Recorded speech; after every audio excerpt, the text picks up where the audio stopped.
Welcome to my YouTube channel P for English. Today I'm going to teach you very lucrative vocabulary related to winter season because it's a winter season and if we don't have enough vocab to express our thoughts and feelings with other person like our friends, so sometimes we get confused and we can't deliver our feelings and our thoughts properly.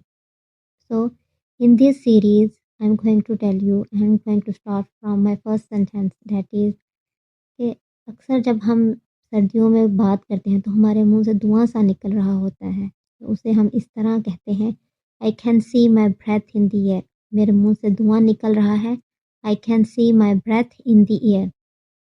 जब हमारे हाथ बहुत ठंडे हो जाते हैं तो हम कहते हैं कि मेरे हाथ बर्फ़ की तरह ठंडे हो रहे हैं, तो इसको हम इस तरह कहते हैं, my hands are turning icy cold. My hands are turning icy cold.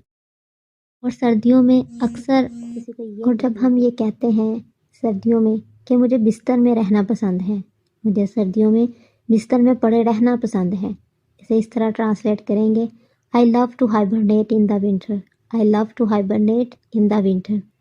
और सर्दियों में सबसे ज़्यादा एक्टिविटी यही होती है कि चलो धूप सेकते हैं। और अगर आपने किसी से कहना हो कि चलो यार आओ हम धूप सेकते हैं, तो उसे हम इस तरह कहेंगे, let's bask in the sun. Let's bask in the sun. और हम अक्सर ये कहते हैं जब बहुत ज़्यादा ठंड होती है, यार आज तो इतनी ठंड है कि मेरे दांत बज रहे हैं। इतनी ठंड है कि मेरे दांत बज रहे हैं। It is this much cold that my teeth are chattering. इतनी ठंड है कि मेरे दांत बज रहे हैं। It is this much cold that my teeth are chattering. और सर्दियों में जब सर्दी की वजह से अक्सर ऐसा होता है कि हमारी उंगलियां बिल्कुल सुन्न हो जाती हैं, और जब ये कहें कि सर्दी से मेरी उंगलियां सुन्न हैं, तो उसको हम इस तरह ट्रांसलेट करेंगे, my fingers are numb with cold. My fingers are numb with cold. और सर्दियों में शाम जल्दी पड़ जाती है। हमारा अगला सेंटेंस है, सर्दियों में शाम जल्दी पड़ जाती है।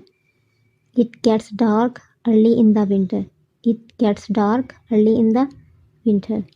ये प्रॉब्लम अक्सर उन एरियाज़ में होती है जहाँ स्नो फॉलिंग होती है। कितनी ज़्यादा स्नो फॉलिंग होती है कि आपकी गाड़ियाँ स्नो फॉलिंग की वजह से आप ड्राइव नहीं कर सकते। अगर इस तरह की सिचुएशन हो, अगर आप कहें कि मेरी कार पे बहुत ज़्यादा बर्फ़ जम गई है और मैं इसे ड्राइव नहीं कर सकता, तो इसे हम इस तरह एक्सप्लेन करते हैं, my car is iced up, no I can't drive it. My car is iced up, now I can't drive it. ये एक कॉमन क्वेश्चन है कि हम अपने फ्रेंड से पूछते हैं, आज मौसम कैसा है, तो उसे हम इस तरह पूछेंगे, what's the weather like today. आज मौसम कैसा है, what's the weather like today. और सर्दी के मौसम में एक टाइम पीरियड एक ऐसा आता है, शॉर्ट टाइम पीरियड, जिसमें सबसे ज़्यादा ठंड होती है, और उस टाइम पीरियड को हम लोग कहते हैं कोल्ड स्नैप।